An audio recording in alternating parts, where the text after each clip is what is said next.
Horror कहानियाँ TV. खून की प्यास पार्ट 2। और उसके बाद वो जंगल एक बार फिर से सुमन की चीखों से गूंज उठा। लेकिन आज की रात सुमन की चीखों को सुनने वाला वहां पर कोई भी नहीं था। अगर वहां पर कोई मौजूद था तो बस हरिया, जो कि अब एक भेड़िए में बदल चुका था। सुमन के बालों को पकड़कर घसीटते हुए वो जंगल के बीचों बीच एक जगह पर ले जा रहा था। अगली सुबह गांव में। अरे भाई, पता नहीं क्या बात है, अपने गांव का हरिया किसान और उसकी पत्नी सुमन दोनों गायब हैं। दोनों का कोई अता पता नहीं। अरे कैसी बातें कर रहे हो भाई, ये कब हुआ है? अरे पूरे गांव में खबर फैली पड़ी है। कल रात को दोनों खेत की तरफ जा रहे थे, लेकिन लौटकर आए ही नहीं। तो हो सकता है अपने खेत पर होंगे। पूरा गांव ढूंढ कर आया है भाई। जानते हो क्या मिला वहां पर? क्या हुआ भाई? क्या मिला? बताओ हमें, क्या मिला? अरे हरिया की पत्नी सुमन के कपड़े पड़े हुए थे। शरीर का एक एक कपड़ा फटा हुआ झोपड़ी के बाहर पड़ा था, लेकिन दोनों पति पत्नी का कोई पता ठिकाना नहीं था। अरे भाई, लेकिन उसका जो दोस्त है ना रामू किसान, उससे पता करके आते हैं ना। अब तक तो दोनों साथ ही खेत पर जाया करते थे। हाँ, हमें उसके घर जाना चाहिए भाई। चलो वहाँ चलते हैं, चलो। वो सारे लोग रामू के घर पर पहुंचते हैं। रामू अपने घर के बाहर बैठकर हुक्का पी रहा था। आज सारे के सारे लोग टोली बनाकर मेरे घर क्यों आ रहे हैं? क्या कोई मर गया क्या भाई? अरे कैसी बातें कर रहे हो? तुम्हारा सबसे अच्छा दोस्त हरिया और उसकी पत्नी गायब है और तुम यहाँ बैठकर हुक्का पिए जा रहे हो, हैं? रामू ने अजीब सी नजरों से उन सब गांव वालों की तरफ देखा, जिसकी वजह से वो लोग एक बार के लिए डर गए। गायब है? अरे गायब नहीं है, मुक्ति मिल गई है। उन दोनों को मुक्ति मिली है। इस दुनिया में आकर हर इंसान पाप करता है और उसे उसके पापों के लिए मुक्ति मिलना बहुत जरूरी है। अरे ये कैसी बहकी बातें कर रहे हो भाई, हैं? और इसका चेहरा अजीब सा क्यों लग रहा है? लगता है दोस्त के मरने का गम बैठ गया है। पागल हो गया है शायद ये पागल। ये बात सुनते ही रामू चीख कर जोर से चिल्लाते हुए कहता है, पागल मैं नहीं हूँ, पागल तुम सब हो। और ये शैतानी जंगल अब तुम में से किसी को नहीं छोड़ने वाला, सबको खा जाएगा। याद रखना मेरी बात। शैतानी जंगल? कैसा शैतानी जंगल? लगता है रामू पागल हो चुका है। हमें यहाँ से चलना चाहिए भाई। चलो। तभी रामू की पत्नी बाहर आती है। नहीं, आप लोग इनकी बात का बुरा मत मानिए। 2 दिन पहले हरिया के साथ खेत पर गए थे। जब से वहाँ से आए हैं तब से ऐसी ही बातें कर रहे हैं। भगवान जाने ऐसा क्या देख लिया उन्होंने, खेत में कुछ भी बड़बड़ाते रहते हैं। लेकिन गांव के लोगों ने कमला की कोई बात नहीं सुनी और वो सब वहां से चले गए। रात अब धीरे धीरे ढलने लगी थी। तभी अचानक किसी ने धीमी सी आवाज में रामू को पुकारा। रामू, आ जाओ, मैं तुम्हारा इंतजार कर रहा हूँ। और सुनो, अपनी पत्नी को साथ लेकर आना, नहीं तो काम अधूरा रह जाएगा। ये आवाज सुनते ही रामू के चेहरे पर शैतानी मुस्कुराहट आ जाती है। वो धीमे कदमों से अपने घर के अंदर आता है। क्या हुआ? तबीयत ठीक है ना अब आपकी? मैं तुझे अपने साथ खेत पर ले जाने आया हूँ, चल। मैं तुम्हारे साथ कहीं नहीं जाने वाली। मुन्ना गहरी नींद में सो रहा है और उसे अकेला छोड़कर मैं तुम्हारे साथ खेत पर नहीं आ सकती। वैसे भी तुम्हारे उन खेतों में भगवान जाने कौन सा राक्षस घूम रहा है, मुझे तो डर लगता है। रामू गुस्से में दांत पीसता अपनी झोपड़ी से बाहर आ जाता है और कमला गहरी नींद में अपने बच्चे के साथ सो जाती है।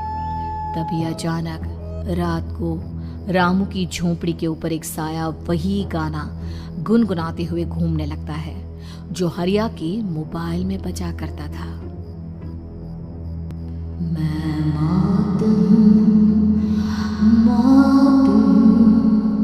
मौत जो पसरी है चारों ओर, जो आएगी कहीं से भी निगल जाएगी सबको। मैं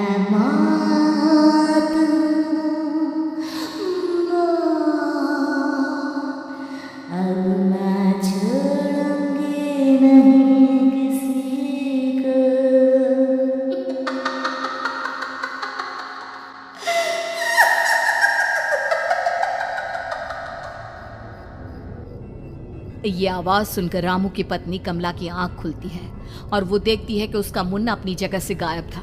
कमला चीखते हुए बाहर दौड़ कर आती है। वहां पर उसने देखा कि रामू ने अपने बच्चे को झोपड़ी के बाहर एक पेड़ से उल्टा लटकाया हुआ था और उसका बच्चा चीख चीख कर रो रहा था। वहीं दूसरी तरफ एक साया बच्चे के ठीक नीचे आग जलाकर उसके चारों तरफ हैवानों की तरफ नाच रहा था। छोड़ दो मेरे बच्चे को। अरे क्या कर रहे हो तुम? शर्म नहीं आती तुम्हें? अपने ही बच्चे को इस तरह मौत के हवाले करते हुए। अपना बच्चा? किसने कहा ये मेरा बच्चा है? अरे ये तो उस रामू की औलाद है, इस गांव के किसान रामू की, और मेरी दुश्मनी इस गांव के हर इंसान के साथ है। क्या? कैसी बात कर रहे हो तुम? और ये औरत कौन है? ये मेरे बच्चे को खा जाएगी। तभी अचानक से उस साया ने एक बेहद खतरनाक दिखने वाली औरत का रूप ले लिया और उसकी आंखों से आग निकल रही थी। सही पहचाना तूने, मैं तेरे बच्चे को खा जाऊंगी। अगर तू अपनी इस हैवान पति रामू के साथ जंगल नहीं आई तो मैं तेरे बच्चे को खा जाऊंगी। लेकिन क्यों?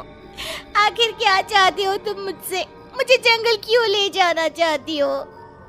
औरत बुरी तरह से ठहाके मार मार कर जोर जोर से हंसने लगी और साथ में रामू भी। ये तो तुझे वहाँ चलने के बाद ही पता चलेगा ना।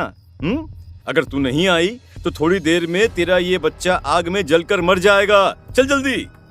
नहीं, मेरे बच्चे को छोड़ दो। तुम जहाँ कहोगे मैं तुम्हारे साथ चलने के लिए तैयार हूँ। और उसके बाद उस बच्चे को झोपड़ी में लिटाकर आगे आगे वो साया चल रहा था और उसके पीछे पीछे रामू अपनी पत्नी के बाल पकड़कर उसे घसीटते हुए जंगल की तरफ ले गया। जंगल में जाने के बाद, कितनी खूबसूरत हो तुम। आज की रात बस तुम और मैं एक दूसरे के साथ रहेंगे। मुझे तुमसे बहुत डर लग रहा है। तुम्हें क्या हो गया है? तुम तो बिल्कुल ठीक थे। वो होगा जो हमारे बीच होना चाहिए। तो आओ अपने आप को मेरे हवाले कर दो। कमला ने डर की वजह से अपनी दोनों आंखें कसकर बंद कर ली थी। रामू ने बुरी तरह से चीख कर कमला से कहा, आंखें खोलो अपनी और मेरी तरफ देखो। कमला ने जैसे ही अपनी आंखें खोली उसने देखा कि रामू एक खतरनाक खूनी हैवान में बदल चुका था। कौन हो तुम? जाने दो मुझे। क्या चाहते हो मुझसे? वही जो एक आदमी एक औरत से चाहता है। मैं तुम्हारा पति रामू नहीं, बल्कि इस जंगल का एक भेड़िया हूँ, और आज की रात तुम्हारे खून से अपनी प्यास बुझा जाऊं। और उसके बाद वो जंगल कमला की दर्दनाक चीखों से गूंज उठा।